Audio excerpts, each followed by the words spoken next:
Good morning.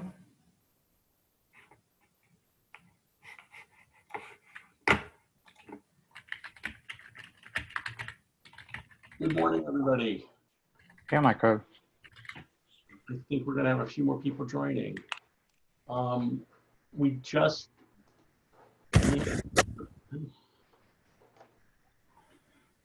Hello. Can you guys hear me okay? We can. Wonderful. I am quickly stealing from a document that some guys in Israel created. I'm trying to drop it into the. Actually, you know what? I'm not sure I'm going to do that. They're probably going to join as well.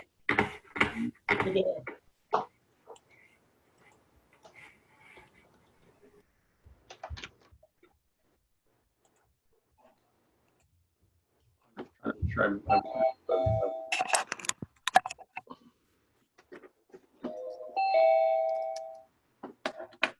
Somebody's at the door.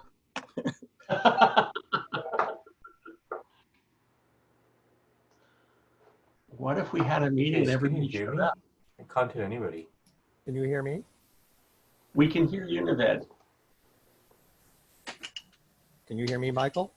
I can. Oh, good.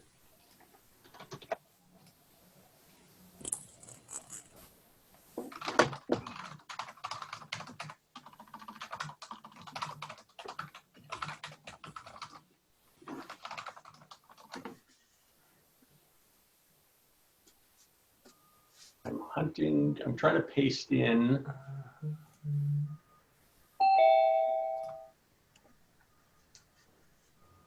The links to the Etherpad and such in the chat for this Zoom.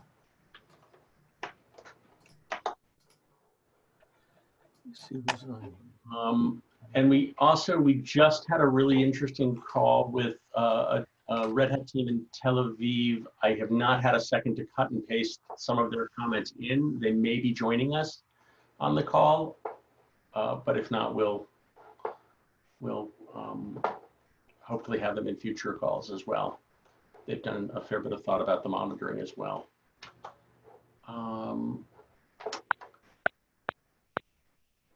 So this is there's Jacob. I'm looking for life. Is he on? I'm hoping for life. Sorry, Michael, there's no sign of life. Oh, no.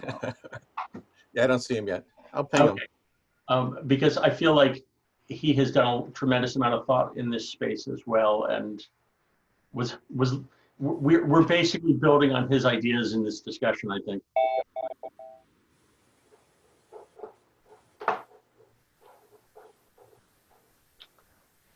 Okay.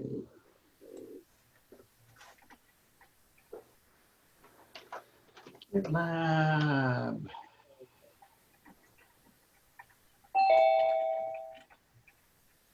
I like the doorbell. That's a cool feature. So there are a couple of people who I just wanted to take a moment to introduce, because a lot of the folks on the call. Actually, we should go around and introduce everybody. But I'm going to call out Stig, who is involved with Stack HPC and the OpenStack Scientific Interest Group, who I asked to join us because I think that he will have a lot of interesting things to add, because he thinks a lot about, correct me if I'm wrong, I'm guessing this based on your website, he thinks a lot about how do you monitor the cloud and HPC. And Jacob from the University of Kentucky is also a person who has a lot of experience with both HPC and cloud, and Red Hat is funding him over the summer to help think through how do we correct me if I get this wrong, Jacob, because I know it's been in flux as we've defined it. How do you get a single pane of glass to monitor both? Yeah, that's my understanding too. And if other folks could just quickly do an introduction. I'm Michael Datesman. I'm the director of the Mass Open Cloud. And I attempt to I've been attempting to get this cross conversation to happen, and it is, and I'm very excited because there's a huge effort, I think, within Red Hat to focus on operate first, and within the university computing organizations to figure out how do we fit this cloud thing into the HPC world that we know and love so well. And having a reproducible cloud, I think, will benefit everybody. That's sort of a very short version. I'm going to just pick people based on where you are on my screen. Marcel, do you want to introduce yourself? Yeah, sure. So my name is Marcel Hild. I'm a manager for AI, specifically on AI ops out of the CTO office of Red Hat.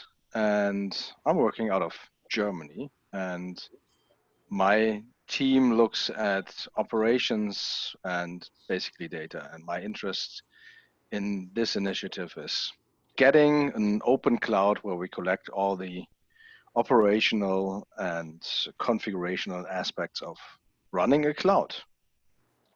And then maybe use it to feed our AI overlords to make ourselves redundant.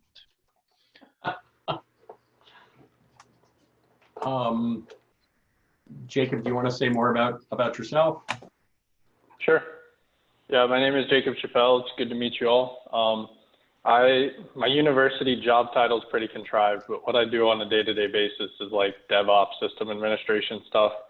And in particular, all the systems that we build and focus on, supercomputers and whatnot, are always focused on the research area. So we do very little from an industry side. Yeah, that's my role. Christy? Sorry, I caught you in a yawn.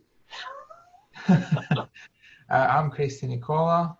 I'm a software engineer with the MOC. I'm also the OpenStack Keystone PTL, and I sit on the OpenStack Technical Committee. On the day-to-day job at the MOC, I handle the identity and access management systems and project requests, onboarding, all that stuff. Stig? Hi, everyone. So my name is Stig Tuff. It's my first time on one of these calls. So thanks, Michael, for having me along. So I work in the UK, and I work for a consultancy business whose specialization is in the integration of cloud into HPC and vice versa, HPC into cloud. I'm kind of interested in Michael, what you were saying to start things going in terms of monitoring and performance monitoring in particular. And it reminds me a lot of the opportunities that we have with cloud with the extra layers is just so many different ways in which we can lose performance. And I'm reminded a lot of the work that's been going on in some of the sort of the DOE HPC labs and so on in terms of viewing the performance of telemetry data of the application in the context of system data and network data and these other different contexts. And I'm very interested to hear where you guys plan to take that. Cool. Chris?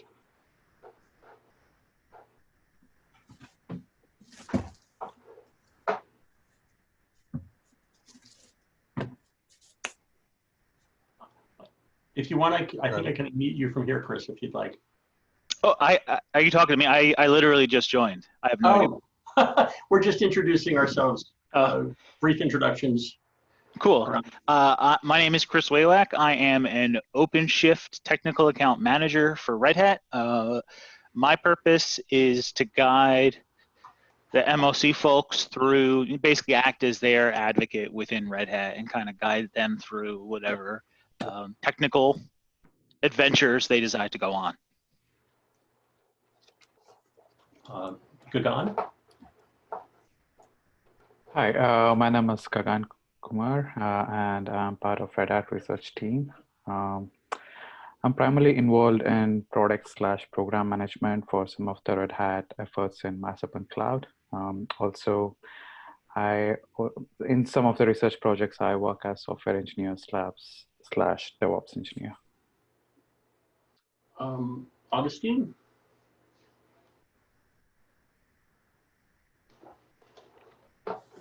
Hi, my name is Augustine Nabaris. I'm a lead systems programmer and administrator for Boston University Research Computing Services. I support 2 HPC clusters that are just conventional HPC, and I'm also working on NERC, New England Research Cloud project. So I'm hoping to build a production OpenStack and OpenShift environments.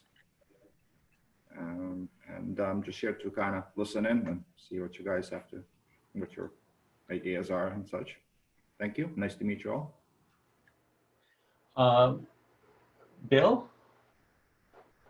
Hi, I'm Bill Burns. I work in the Office of CTO at Red Hat, and I've been since January working on an initiative we call Operate First, which is about trying, helping the upstream community around forming around cloud operations, as well as trying to get engineering involved directly in the cloud, more of a DevOpsy type thing here at Red Hat and out in the community and such. And I've been working a lot with Michael lately on this effort and related things. So, and as far as Leif Madsen, he's trying to join.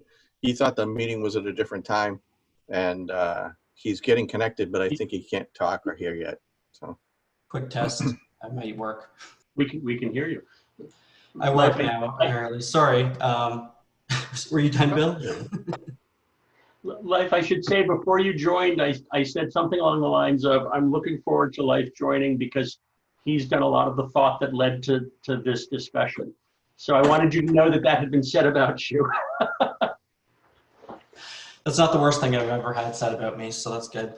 Yeah, sorry I'm late. For some reason I thought it was at 11:30 and I was already at walking, but multiple messages got me back to my desk in time, I guess. So I guess I'll just introduce myself. It sounds like we're doing introductions. I'm Leif Madsen. I work on the Cloud Ops team at Red Hat. I'm the architect of the Service Telemetry Framework, which is a data streaming initiative using AMQP1 to transfer logs, events, notifications, and metrics back to a central store in OpenShift.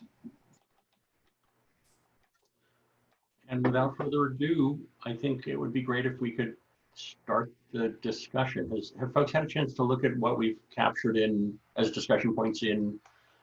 Actually, let me back up. We did have an agenda. I suppose I should actually look at the agenda and quickly talk about it.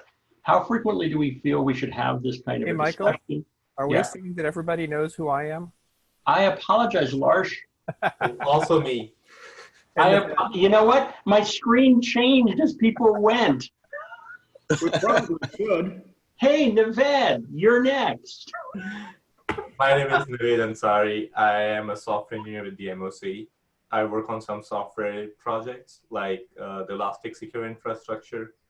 Other than that, I work on DevOps and infrastructure and monitoring for the MOC. That's what I do. You're up, Lars. Yay. Hi, my name is Lars Kellogg-Stedman. I work at Red Hat with the CTO office, formerly with the OpenStack team. But for the past year or so, I've been largely embedded in the MOC, helping with OpenStack operations and kind of other related things. And now I'm helping drive this OpenShift and CNV project we're looking at. 1, 2, 3, 4. I'm just making sure Okay. The worst part is I had typed your names in already. Frequency of this discussion, I feel like maybe we want to do that at the end rather than at the beginning because we won't know how valuable or invaluable or not valuable this was. The ticket we figured we would choose for the initial discussion is the link issues 4. We're going to end up going through the audio that gets recorded as well. So I'm in the notes, you'll see I'm starting to drop timing. And others should feel free to because it's an Etherpad and that's what they're good for. The thing that fell off of this version, but I think was in the mail that went out to everybody is we're also looking for volunteers, not victims, to help us actually convert those notes over. So if there's a particular area of discussion that you feel a deep, abiding interest in, or even if you just want to volunteer for it, please drop that into the notes so that we take advantage of your willingness to help. And without further ado, I suspect that based on the discussion we had, the pre-discussion we had about this on Monday, Leif, I think it might make sense for you to kick off the discussion. Sure. So my understanding is that we're kind of working towards what we would dub an EPIC for a monitoring platform for a particular architecture deployment or platform deployment. Is that, can I confirm that sounds like a starting point that's accurate? Sure. Rather than trying to come up with a general solution, we are talking specifically about what we might use for the New England Research Cloud. Perfect. Okay. So there is an actual target deployment that this monitoring platform will be attached to. Now, obviously, so, Leif, I just want to rephrase that. There will be an actual target deployment. Doesn't exist yet, and exactly what it looks like is still under discussion. Okay, so we're architecting the entire platform, whereas the starting point is what does monitoring look like for this future deployment. Right. The future deployment is targeted at OpenShift plus CNV. Is that what I heard? OpenStack and OpenShift. OpenStack and OpenShift, okay. And that means OpenShift on OpenStack as well as possibly OpenShift on bare metal. Okay, all right, cool. So that makes sense. Okay, so where do we start then? So I guess we can think of these as layers. I guess OpenShift on OpenStack is a workload on top of a platform, right? So if OpenStack is the bare metal, then that's the bare metal infrastructure that would be kind of, in my head, one layer of monitoring. And then you move up the stack. So then you have workload monitoring, then you have monitoring within those workloads that can then be aggregated up. And then obviously you have metrics, notifications, and logging for each of those various levels. And are we kind of starting to talk about the bare metal? Sure, but just, are you using notifications there as a gloss that also means alerting? Or are you using it means something happened. So in OpenStack, if we were using Ceilometer events, one event could just be a project was created, a user has been created, a user has been deleted. Okay, so in your phrasing there, notifications is referring to generated events. Correct. Okay, so I would just some of those notifications may be alerts. Right, I was just saying I would add then managing alerting into that description of things that we're looking at, because that is going to be a big question. Agreed. Okay, so then with all that data, I like to think of it in layers. So I have bare metal infrastructure that I need to monitor. So I need to know that my machines are operational and are fine. Then I can move up the stack, information about the platform. So in this case, it would be OpenStack information and OpenShift information running as a platform on top of that bare metal, depending on which deployment you're using. And then as you move further up that, then you have either applications running inside of OpenShift, or you have workloads inside of OpenStack, which may or may not be OpenShift or other workloads, so virtual machines in general. So you have a virtual layer, and then obviously applications inside of that. So which layer do you want to tackle? Because I think there could be potentially different areas. So this was one of the things I kind of brought up in this discussion was, what do you want out of the monitoring platform for this architecture? Is the northbound all the way into AI ops and closed loop infrastructure and automatic remediation? Or do you just need graphs and enough information that a human can react to the monitoring? Because I have lately just determined that there may be different approaches depending on what it is you actually want. So that's my question to the room. And I'd love to hear feedback from other people going forward here. So I would say that as a first goal, the latter thing, having data collected in a place where we can use it for our own health monitoring of the environment, alerting on critical events, being able to make business decisions around scaling and things like that. I think that integrating into AI ops and stuff sounds like a really cool idea once we are a little bit further down the road. It's also worth considering that when you start looking at things like OpenShift and above, You're looking at projects and tenancies there, and are you planning to provide monitoring services for the users, or is this simply focused on the operations of the infrastructure itself, which seems like, I mean, if you consider that as user zero of the monitoring environment, that seems like the right place to start in terms of square one. So I think there are a couple ways of looking at that. I think the primary focus is going to be on us, the operators of the environment, rather than providing a monitoring service to the end user. That said, the monitoring environment is expected to be publicly consumable for the most part. So the data collected there is expected to be visible to pretty much everybody. There are some questions around that in terms of privacy concerns. What can we expose? What can we not expose? And those are some things we'll have to iron out. But the goal is not to provide like per tenant monitoring, I think. So I would add that it would be helpful to be able to provide logs to the clients, to the users of the system at some point. So when they, if they're running workloads or VMs and they need to troubleshoot something, a way of providing metrics and logging data for them would be helpful. Okay. I fundamentally agree with that. That's one of those things that when we start to make HPC platforms in a cloud environment, we can start to add value by integrating services like that from the infrastructure. But going from the experience of doing a lot of work in multi-tenant monitoring, it's something that probably we should not be looking at from the outset, but try and get the sort of the basics in there as well. It's an area where huge value can be added to the platform for your users, though. It totally is. And just one other aspect to all of this, of course, is that separate from kind of the traditional infrastructure monitoring aspect, there's a whole other side, which is resource accounting and billing, which may feed from some of the same data. And figuring out how to handle that, that of course does require rolling up information per project, possibly from multiple layers, depending on what services people are using. And so that's something that we need to be aware of, and maybe will be part of this planning, or maybe it will be a separate thing. I'm not entirely sure at this point. So I think that we would potentially try to use standard tools like XMOD, and we would take the data collected and look for ways of sending the data over to other standardized tools that other HPC sites are using. And the current, looks like the current winner is something called XMOD.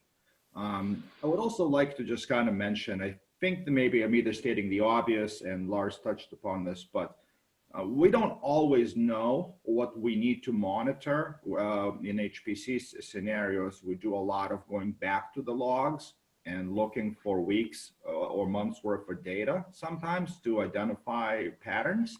And we add what we collect the logs centrally, and then we build monitoring out of that. And we're always adding for things to monitor because we don't really know, we do things based on problems that occur.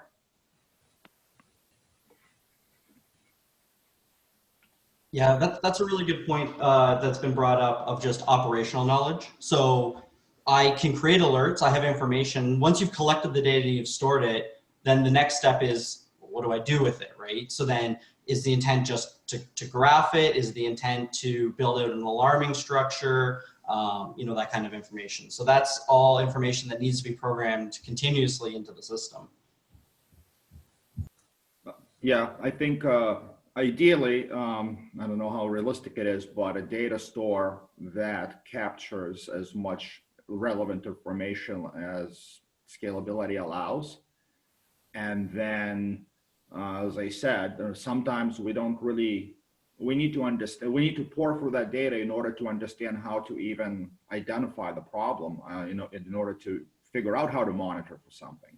And then even if we're not monitoring, if an event occurs, we want to be able to go. So collection of all this data, collection of events, in my mind, and please correct me if I'm wrong, and maybe you guys can kind of enlighten me, but in my mind, collection of events and logs is one thing, collection of telemetry and metrics is another, and then monitoring and alerting is something that talks to those and looks at those systems, and then based on some logic generates an alert that notifies people to to start looking at something. It's good terminology. Essentially, sorry, go ahead. I was just saying that those are good terms. I mean, it's great to be clear on those. I like that. Augustine, I was wondering if, based on what you were saying, I mean, it sounds like a lot of the people here are working in terms of the sort of the AI process of correlating telemetry signals with errors. Is that something that you've done before, or is that something that you're looking to do now? I've heard divided opinions on how to do this or whether to do this. Well, I think that might be a really interesting thing to. We've not attempted to do this. I think that is one of the AI applications. I would kind of would like to, I think ideally we want the conventional capability with just based on like system administration experience.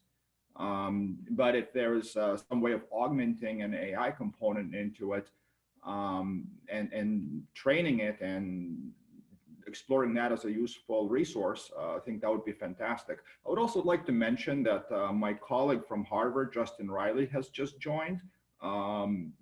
He's also he's a technical lead for the NERC project. So everyone say hello to Justin.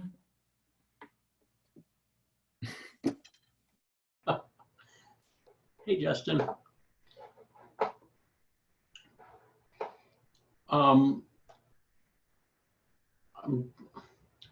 I'm not even, I was looking at the notes I've been dropping in the Etherpad and trying to figure out how to summarize where we're at so far. I think we went around and did a quick round of introductions. We spent some time talking about what do we think the goals here are. There's different levels of goals depending on, or different potential solutions depending on whether we're looking at the solution set for the day-to-day running of a project versus if we're thinking about what we would want to collect for AI ops. Augustine had sort of tied us back to the concept of the set of existing tools for HPC. And we talked a little bit about the fact that resource accounting and billing may pull from the same sort of stuff. Mentioned XMOD.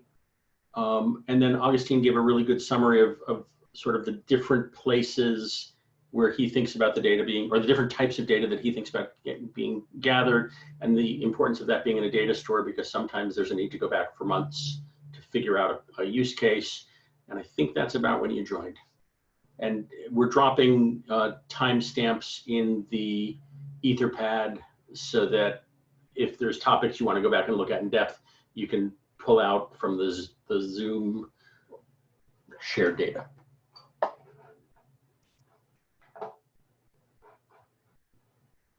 So I do have a question into that AI ops. So for AI data consumption, what is the preferred source? Is that a periodic pull from once the data has already been stored? Or is there a situation where live data streaming is warranted? I would say it always depends. That's like the ultimate answer to every question. If you want to do some forward-looking stuff, like capacity planning, probably it's enough to read from a older store. But if you want to do low latency, real-time prediction, then you want to stream the data in. But what ultimately is missing, and that's why I'm so eager to actually have a open cloud where to get the data, is labeled data. So we have a lot of dumps from our internal systems, but it's really a hard time to collect logs or metrics. Maybe sometimes they are not stored for long term, and then correlate that with with tickets or with real outages. So having all this data in a long-term store somewhere available in the open without going through all the hoops to get access to the data, I think that's the source for some experiments, and that's the outlooking perspective. What I'm missing from that discussion in the first 30 minutes is, do we already know where the gaps to the current platforms are? I mean, people are running OpenShift, Kubernetes, OpenStack, platform, etc. in production already. They have monitoring in place. So is our intent to build upon that monitoring, or do we already know where the gaps are to improve that? My take would be, let's start with what's already out there, and then see if HPC has a requirement, if AI has a requirement, to either fulfill that requirement with something that's maybe a tunable, maybe just a configuration setting, maybe just exposing it to another data store or whatever, or maybe we need to bring in some community projects because it's not yet in a stable platform where open operate first, and the open Infra Labs would again shine because we can embrace community efforts. So my question is, do we already know the gaps, or are we just thinking out loud what our expectations of monitoring is?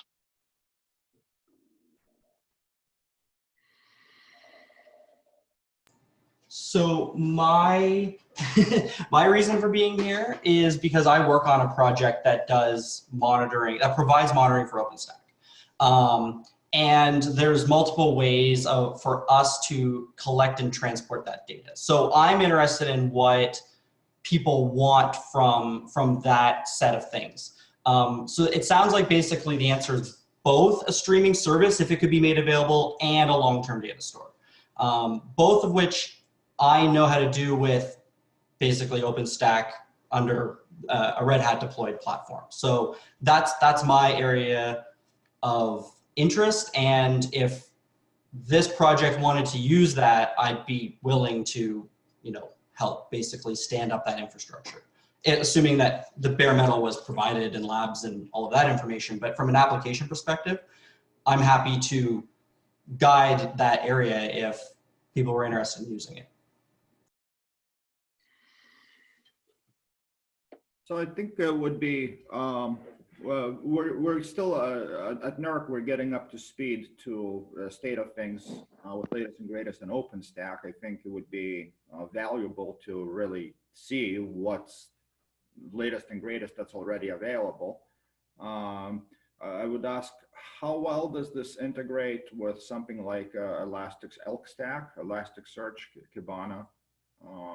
Very well, because we use it to store the notifications. It's also our current setup for the location, for Elastic being the location for logging as well.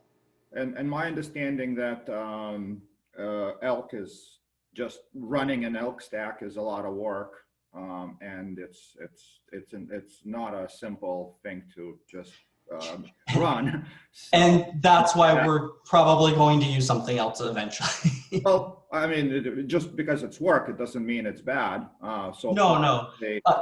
The standing up of it in OpenShift is actually really easy. The Elastic Cloud on Kubernetes operator makes it really easy to stand up that environment. I don't use Logstash in my environment just because I'm not doing log manipulation. I just store that information raw into Elastic and then expose it via Kibana. But that's an area I'm not very strong in. So. Okay, so we would probably look at your expertise and some guidance, but I think capabilities like that would be highly desirable, and even just help getting something like that properly running and usable would be valuable. I want to interject for just a second, for two reasons. The first was, I'm not sure that we actually addressed your question, Marcel, or all of your question, which was sort of, do we know?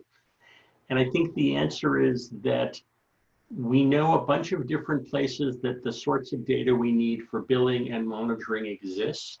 And we know a bunch of projects that have offered to share with us their configurations of how they're gathering that data and using that data. I'm not sure that we fully know the gaps, or I'm not sure that we've thought through exactly where those gaps live, but it felt like those were the first steps to getting there.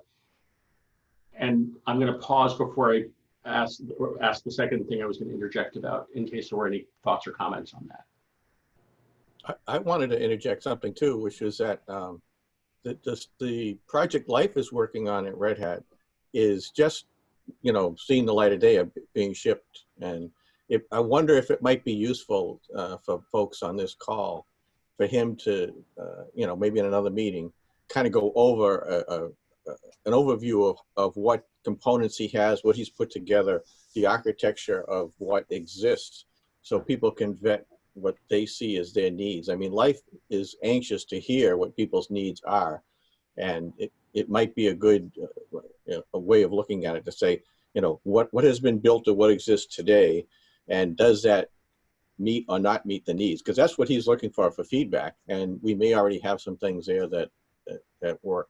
So if people are interested in a follow-up or something, we can maybe get Life to describe his project and his architecture that exists, because it is fairly new.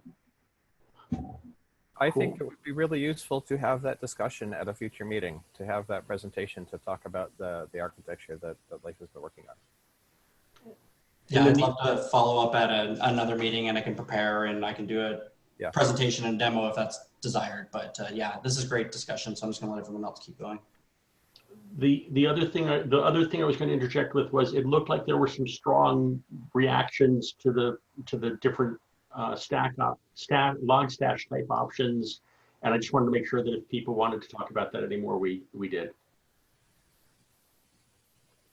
Not particularly. I think that I guess I will just say that the hard part, I think, of Elastic's, well, there are a couple things.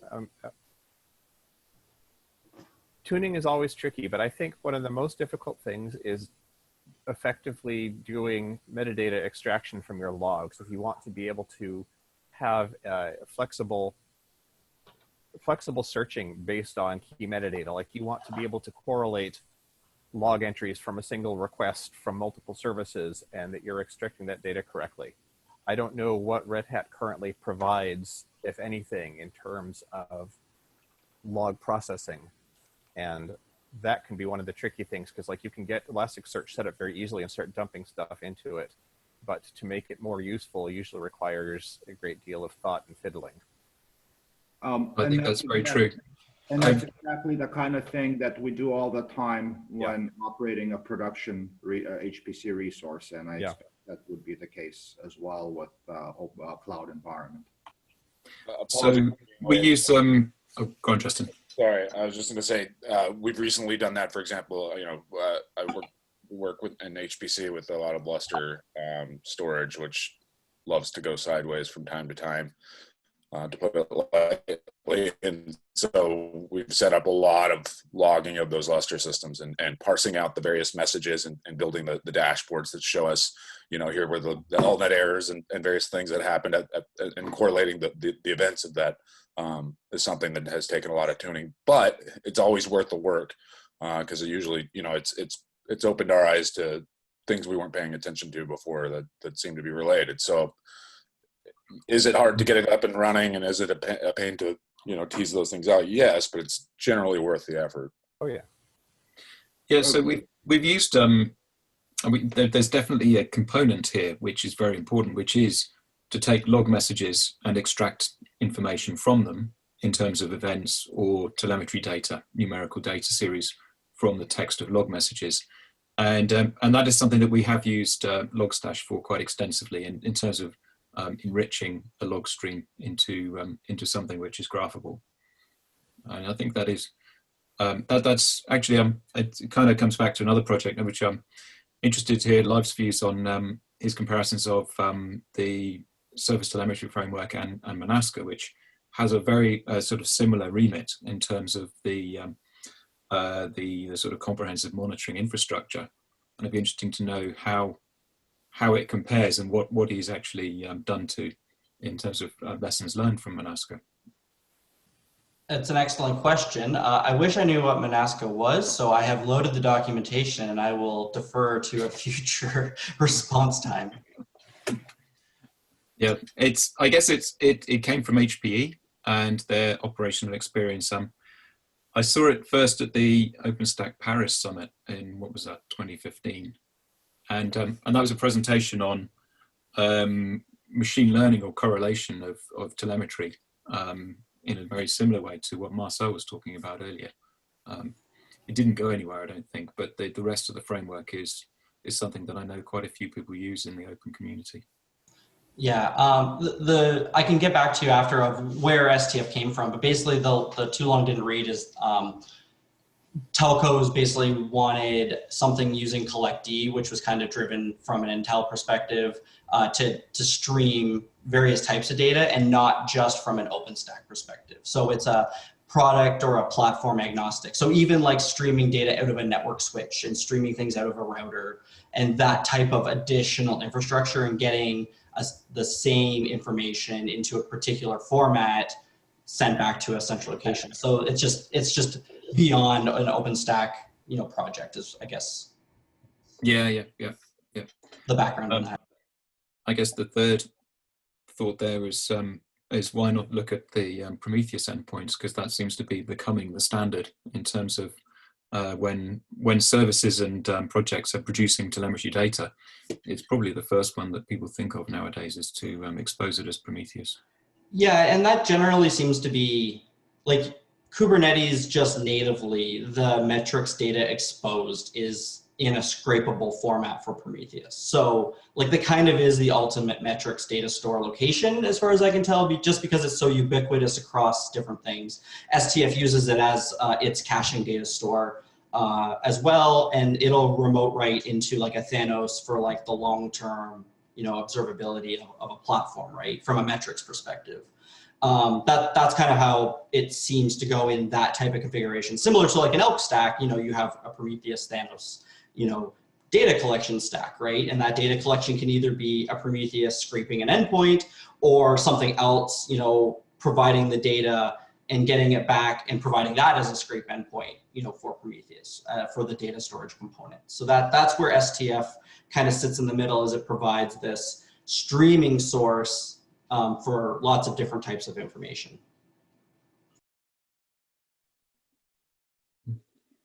So that was the other question I had that was in the epic was, so from a monitoring perspective, sometimes you don't need that streaming source, right? So not everything, I think, needs the data to always be on a bus and be readily, measure once, read many is kind of that approach, right? So once you get on the bus, it's multicast, and lots of people can just listen to it and then react to that information.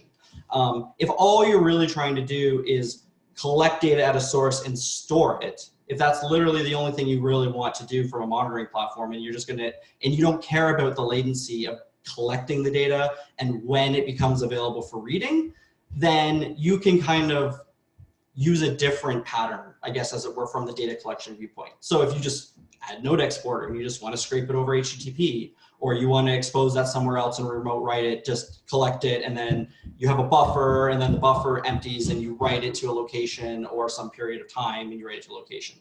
I wonder if it would make more sense to postpone some of this until you have a chance to kind of do the presentation on the infrastructure, because... Yeah, these are just open questions. These are unrelated. I don't really want people thinking about those questions from an STF project perspective. It's just more of, these are the types of data collection and transport methods that exist. And we can just think of them as, it depends on what you want, is really the only point I'm really trying to make. And my proposal is from a data streaming viewpoint of, if you need that, STF could be interesting. So I think the thing for us to think about, and maybe we don't have an answer to that yet, is to identify which data we need to be have accessible in real time, and what can be collected and as more of a asynchronous operation for us to parse through later, and based on that, use different components as appropriate. Is that approximately what? Yeah, it's from my viewpoint, that's exactly it. We don't quite know the answer to that yet, but it's something that we'll have to continue thinking about as we're making progress. Yeah, like you kind of allude to it, where it's not just what do I collect, which is one part of the question, but it's also how do I collect it and make it accessible.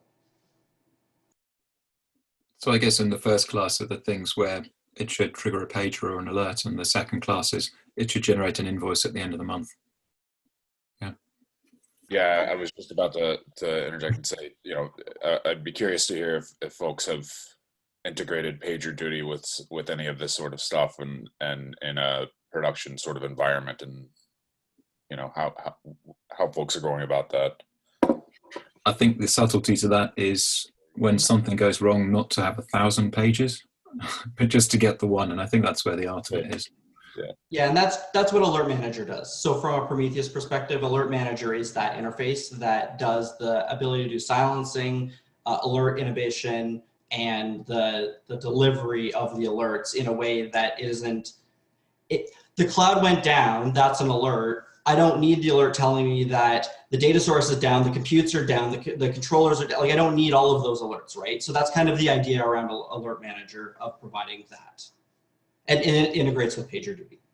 I'm also wondering if there's something in between those two, because, you know, there's things that are obvious where we want to know the second it happened, and there is reports that get produced at the end of a month. But sometimes you just show up in the morning, you know, things aren't looking right, and you want to pull information and say what's going on, and you want to have access to that data. It does that doesn't require it to be available up to minute, but there's somewhat of a, you know, things need to kind of trickle in sooner than a monthly report, and they do not have the same urgency as a can ping a host. This is a catastrophe. So I don't know if there's a room for that middle tier or not. I call that the presentation layer. That's kind of just where like your graphs would live, and your annotations on those graphs. Like, if this event happened at this period of time, and you know, within 10 seconds after that event happened, the CPU load spiked, and I can see it in the graph. And I'm like, oh, I'll click on that annotation, and then that like maybe delivers me that's only on this node, and it provides me the logs. Like, that's ultimately the long-term vision, I think, for this data. But it'll be a lot of work to get there.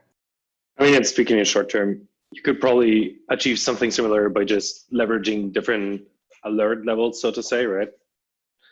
I mean, where essentially you could make sense of the same data to either page you in case something is really, really critical, where you would really just set the level to a critical.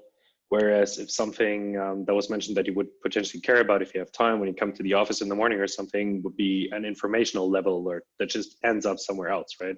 I mean, that's also part of what Alert Manager provides you, the routing of different alert levels based on rules to different endpoints. For example, if you think something is on an informational level and someone should look at it when they have time, it can be routed into GitLab to create an issue, for example. I mean, I would probably not do that, but like as an example. You know, we keep mentioning alerting, and I'm a little cautious of that word because I think in my day-to-day, what the severity level is determined based on examining the data. So this is more of, I don't sit there and look at a dashboard. I sit there and mine logs, trying to see if everything's healthy. I mean, yes, there's some pre-programmed standard things that would give me quick indicators, but a lot of times what happens is that it's a question of data availability and having flexibility to look at that data easily, regardless of where the system has filed it in terms of what it thinks is important. It's not exactly alerting. It's more of examining events across multiple systems and multiple services when that urgency has been determined by me or another systems engineer, if that makes sense.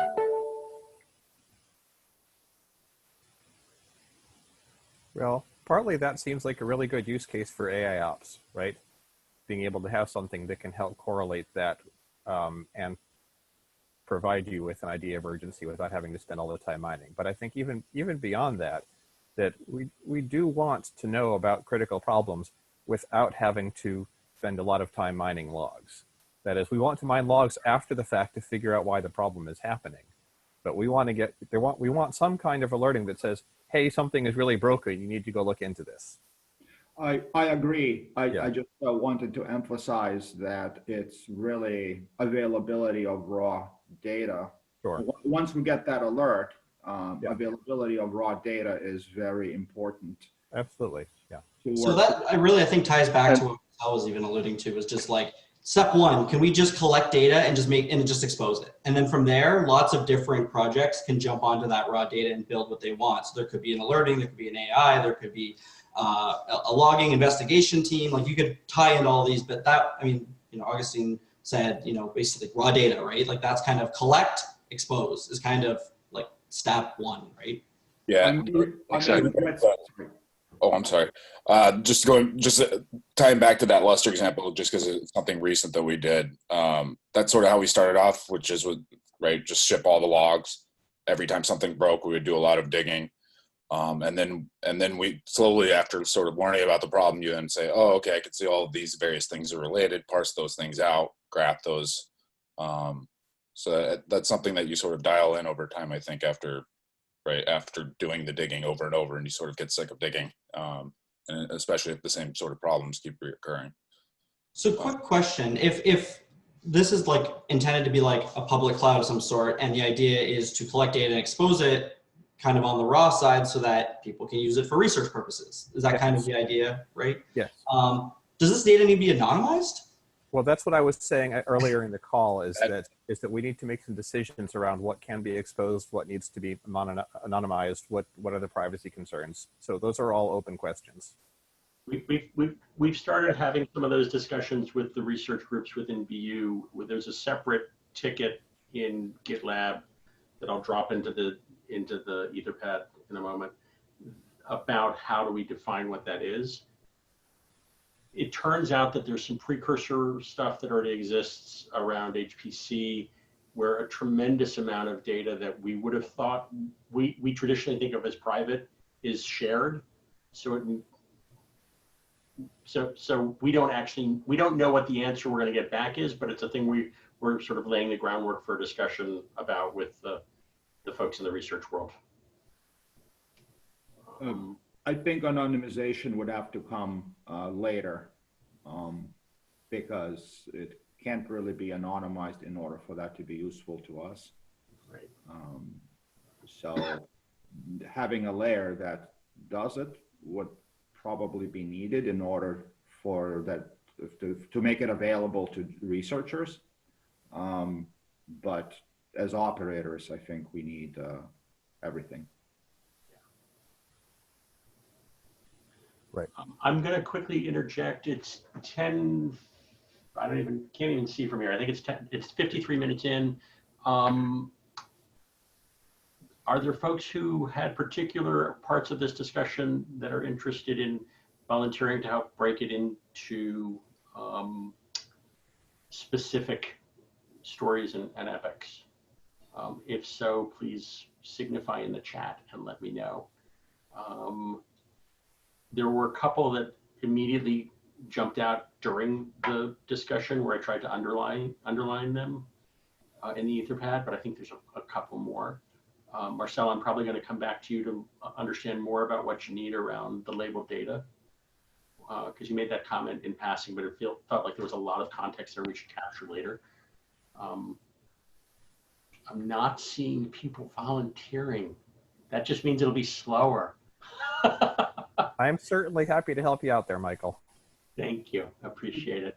You can volunteer me for something if you think it would be helpful and appropriate. I'm certainly going to come back to you and ask for a recap on that explanation you had. So I appreciate it. What I'll do is I'll set up a separate thread with some of the likely suspects for us to flesh out some of this. I think then the next part is how do we flesh these out once we actually have them in the Epic form? What I think is going to end up happening is we're going to end up doing a lot of it through back and forth in the GitLab board, but I'm trying to get a sense of, was this helpful?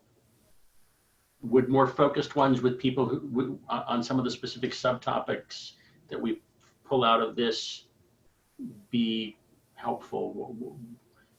I'm very respectful of the fact that this is an incredibly busy group of people, and I don't want to take time that people don't want to spend. But I want, if there's good value in the face-to-face, I'd like to try and make sure we don't lose that. So I think it's super helpful, and it's super. So I think it's great to see so many people from different areas to join. But I want to emphasize again that we need to have something that we can actually touch to discuss. Otherwise, it will be a nice discussion that we can have over a virtual beer, but it doesn't get us anywhere. So I think it's top priority again is getting that CNV cluster up and running and see what monitoring is provided by the basic platform there. And then everybody can chime in. Oh, I'm missing logs. I don't see any logs. Then we look how we can store logs. And oh, I can't monitor my HPC workloads because this thing doesn't run any HPC stuff. Oh, then let's get some proper hardware in, etc. So Lars, correct me if I'm wrong. We're doing some initial bashing away at the high touch beta over the next 2 weeks, at which point we expect them to have their standard flow. Something like that, yes. They're producing some automated tooling that they'll make available, but before then we're going to be trying to just walk through the documentation. And there's a group in Tel Aviv who were not able to attend this, but will, I think, be invited in to any of these that we hold in the future, that have already begun thinking a fair bit about monitoring as well. We're going to tie them in. They're going to, I'm pretty sure, watch the video of this afterwards and have thoughts on it. So the goal is, to your point, Marcel, to get something we can touch pretty quickly. But quickly, to me, feels like tomorrow, and it's going to be more like 3-4 weeks. Yeah. And it's probably important to note that what we get to touch quickly isn't going to be at all representative of what the NERC is going to look like. Right. No, but I mean, that's exactly what you can iterate upon. So having your sandbox and then seeing, oh, the stock Prometheus that's shipping with OpenShift is good enough. So don't invest into deploying your own OpenShift, own Prometheus. Yeah. So I mean, that's the super agile evolution that we should go through. All right. So frequency of meeting in real life, 2 weeks, once a month, more frequently for subgroups around tickets. Thoughts?